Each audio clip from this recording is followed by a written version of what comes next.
Hello दोस्तों, welcome back to our channel. तो जैसा कि हमने पिछले एपिसोड में देखा था, जैक ने अपनी ब्लडी मैजिक ब्लेड स्किल का यूज करके उन तीनों लड़कों को मार दिया था और उसी के साथ सेंचुरी ओल्ड इमोर्टल हार्प ज़ुई को दे दी थी उसके भाई को ठीक करने के लिए। उसके बाद वो दोनों वहाँ से चले गए थे और यहीं से नेक्स्ट एपिसोड की शुरुआत होती है। यहाँ हम जैक को देखते हैं जिसे सिस्टम ने ज़ुई की मदद करने के लिए रिवार्ड के तौर पर एक हीलिंग पिल दी थी और जैक उसी पिल की मदद से खुद को हील कर रहा था। हीलिंग के दौरान ही जैक ने की पल्स रियल में ब्रेक थ्रू कर लिया था, जिसकी वजह से जैक से बहुत ही ज्यादा गोल्डन ऑरा निकलता है। जैक के गोल्डन ऑरा को देखकर ज़ुई समझ गई थी कि जैक ने की पल्स रियल में ब्रेक थ्रू कर लिया है। ये देखकर ज़ुई खुश होती हुई जैक से कहती है, आपने इतने कम समय में की पल्स रियल में ब्रेक थ्रू कर लिया, आपकी कल्टीवेशन स्पीड तो बहुत ही ज्यादा फास्ट है। ये सुन के जैक अंगड़ाई लेती हुई ज़ुई से कहता है, ये मेरे लिए इतनी भी बड़ी बात नहीं है। और जैक ज़ुई से कहता है, अंधेरा हो रहा है इसलिए हमें जल्द से जल्द यहाँ से निकलना चाहिए। ये सुन के ज़ुई भी हमें अपना सर हिलाती है और वो दोनों वहाँ से चले जाते हैं। अगले सीन में हम उन दोनों को ज़ियाद सेक्टर वाले पोर्टल के पास देखते हैं और जैसे ही वो लोग उस पोर्टल के पास पहुँचते हैं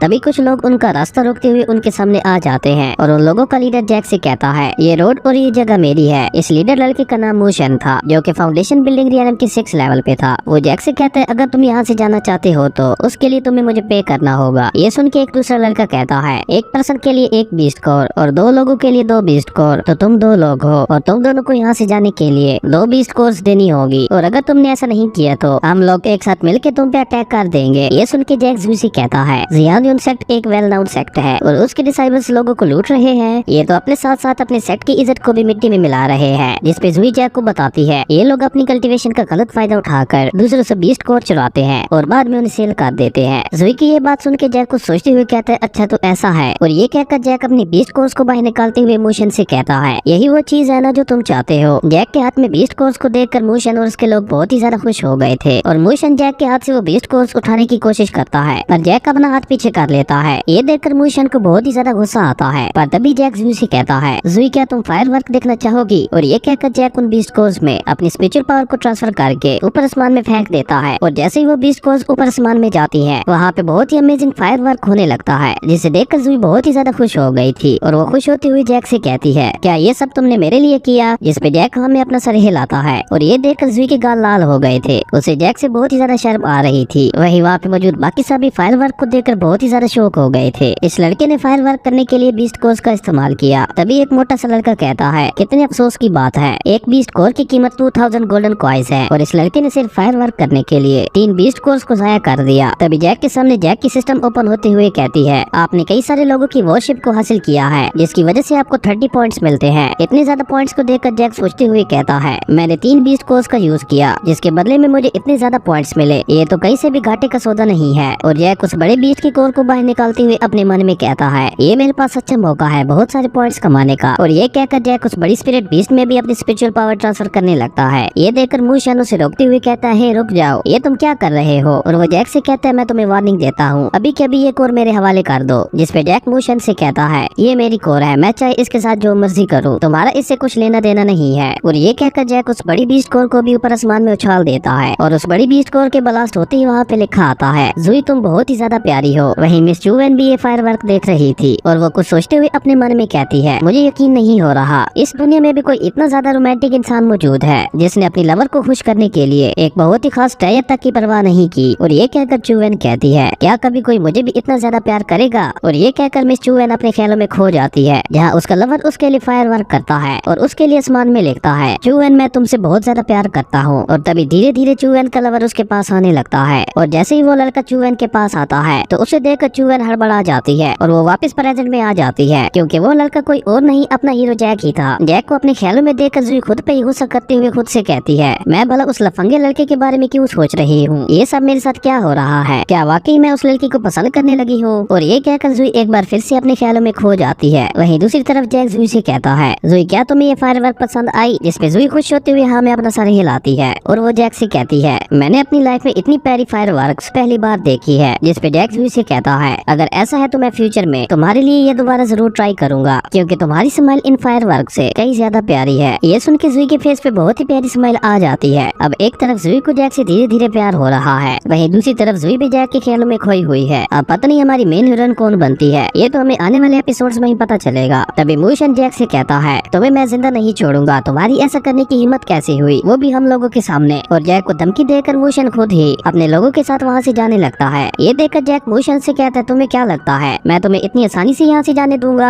और ये कहकर जैक अपनी वेव लाइक स्ट्राइक स्किल का यूज करते हुए काफी तेजी से भागता हुआ उन लोगों के सामने पहुंच चुका था। ये देखकर मोशन हड़बड़ाते हुए जैक से कहता है तुम क्या चाहते हो और हमारा रास्ता क्यों रोक रहे हो। जिसपे जैक मोशन से कहता है मैंने अपनी बीस्ट कोर को यूज कर लिया है इसलिए तुम अपनी कोर चुपचाप मेरे हवाले कर दो। और ये कहकर जैक अपने हाथों को मसलते हुए मोशन की तरफ बढ़ने लगता है। जैक को अपनी तरफ बढ़ता हुआ देखकर मोशन जैक से कहता है तुम जानते हो मेरा सीनियर कौन है, वो तुम्हें जिंदा नहीं छोड़ेगा। तभी जैक मोशन को एक पंच मार देता है जिससे मोशन नीचे गिर जाता है। ये देखकर उसके चमचे वहाँ से भाग जाते हैं और वो जैक से कहता है तुम्हारी हिम्मत कैसे हुई मुझे मारने की, इवन आज तक मुझे मेरी माँ ने भी नहीं मारा। ये सुन के जैक एक और पंच मोशन को मारने के लिए आगे बढ़ जाता है तो मोशन उसे कहता है रुको रुको मैं तुम्हें अपनी बीस्ट कोर्स दे देता हूँ। और ये कहकर वो अपनी बीस्ट कोर्स जैक को दे देता है और जैक वो दोनों बीस्ट कोर्स ले जाकर जूही को देते हुए कहता है ये लो और अगर इन लोगों ने दोबारा तुमसे ये चुराने की कोशिश की तो मुझे बता देना फिर मैं इन्हें अच्छा सबक सिखाऊंगा। वहीं मोशन वहाँ से भीगी बिल्ली की तरह भाग गया था। इसे कहते हैं चोर को ही चोर पड़ गए। मोशन यहाँ पे जैक को लूटने के लिए आया था पर जैक ने उसे ही लूट लिया। अगले सीन में हम जैक और जूही को देखते हैं जो उस पोर्टल से बाहर आ गए थे जहाँ वो दोनों अपनी अपनी बीस्ट कोर्स जियान सेट के एल्डर को दे देते हैं। और वो एल्डर जूही की तरफ देखते हुए कहता है तो तुमने इमोर्टल हर्ब भी हासिल की है। जिसपे जूही उससे कहती है यस एल्डर। और ये कहकर जूही उस सेंचुरी ओल्ड इमोर्टल हर्ब को बाहर निकालती है और उस एल्डर को दिखाती है। तभी जैक के सामने उसकी सिस्टम ओपन होते हुए जैक से कहती है कांग्रेचुलेशन आपने जियान सेट को ज्वाइन करने का टास्क कंप्लीट कर लिया है जिसके रिवार्ड में आपको एक ड्रैगन क्रिस्टल मिलता है। और ये कहकर वो सिस्टम जैक से पूछती है कि आप ड्रैगन क्रिस्टल यूज करना चाहते हैं या नहीं। जिसपे जैक अपनी सिस्टम से कहता है रुको रुको और जैक जूही से कहता है तुम यही रुको मैं अभी आता हूँ। और ये कहकर जैक वहाँ से थोड़ी दूर आ गया था और जैक अपनी सिस्टम को ड्रैगन क्रिस्टल यूज करने के लिए कहता है और जैक के ऐसा कहते जैक के ऊपर एक फॉर्मेशन बन जाती है और जैक से बहुत ज्यादा गोल्डन ऑरा निकलने लगता है। तभी जैक की सिस्टम कहती है आपके ब्लड की cultivation lower grade of land पे पहुंच चुकी है। जैसा कि आप जानते हैं एवन एक रॉक टेस्ट में जैक के ब्लड की कोई भी कल्टीवेशन नहीं थी और अब ड्रैगन क्रिस्टल यूज करने की वजह से जैक की ब्लड कल्टीवेशन भी एक्टिवेट हो गई थी। और तभी जैक की ड्रैगन सूट उसके सामने आती है और देखते ही देखते जैक की ड्रैगन सूट अपग्रेड हो गई थी जो क्या पहले से थोड़ी बड़ी हो चुकी थी। और जैक अपनी ड्रैगन सूट को अपने हाथ में लेकर चेक करने लगता है। तभी जैक की सिस्टम उसे बताती है नेक्स्ट अपग्रेड के लिए आपको 30 ड्रैगन क्रिस्टल्स की जरूरत पड़ेगी। पर जैक तो अपनी ड्रैगन सूट को देखकर ही खुश था और जैक अपनी सूट को देखते हुए कहता है अभी ये प्रॉपर एक सूट की तरह लग रही है और इसे अपग्रेड करने के लिए मुझे लगता है मुझे अपनी ब्लड कल्टीवेशन को जल्द से जल्द बढ़ाना होगा। तभी जैक के सामने उसकी सिस्टम दोबारा ओपन होते हुए जैक से कहती है आपके लिए सेकंड टास्क आया है आपको जियान सेट का कोड डिसेबल बनाना होगा और अगर आपने ये टास्क कंप्लीट कर लिया तो आपको रिवार्ड के तौर पर 15 ड्रैगन क्रिस्टल्स मिलेंगे। और आप चाहते हैं ना कि आप अपनी ब्लड कल्टीवेशन को जल्द से जल्द बढ़ा पाए तो उसको मद्देनजर रखते हुए आपको ये टास्क जल्द से जल्द कंप्लीट करना होगा। आपको ये टास्क हाफ डे के अंदर अंदर कंप्लीट करना होगा। ये सुन के जैक अपनी सिस्टम से कहता है सिर्फ हाफ डे ये तो बहुत ही ज्यादा कम टाइम है। और ये कहकर जैक अपनी सिस्टम पे गुस्सा करने लगता है और इसी के साथ हमारा ये एपिसोड यहीं पे खत्म हो जाता है। अब नेक्स्ट एपिसोड में देखना इंटरेस्टिंग होगा कि जैक जियान सेट का कोड डिसेबल कैसे बनता है वो भी सिर्फ हाफ डे में। अब ये तो हमें नेक्स्ट एपिसोड में ही पता चलेगा। अगर आपको ये वीडियो अच्छी लगी तो लाइक कर दें और अगर चैनल पे नए आए हो तो सब्सक्राइब करते जाना। तो मिलते हैं एक न्यू वीडियो में, तब तक के लिए बाय।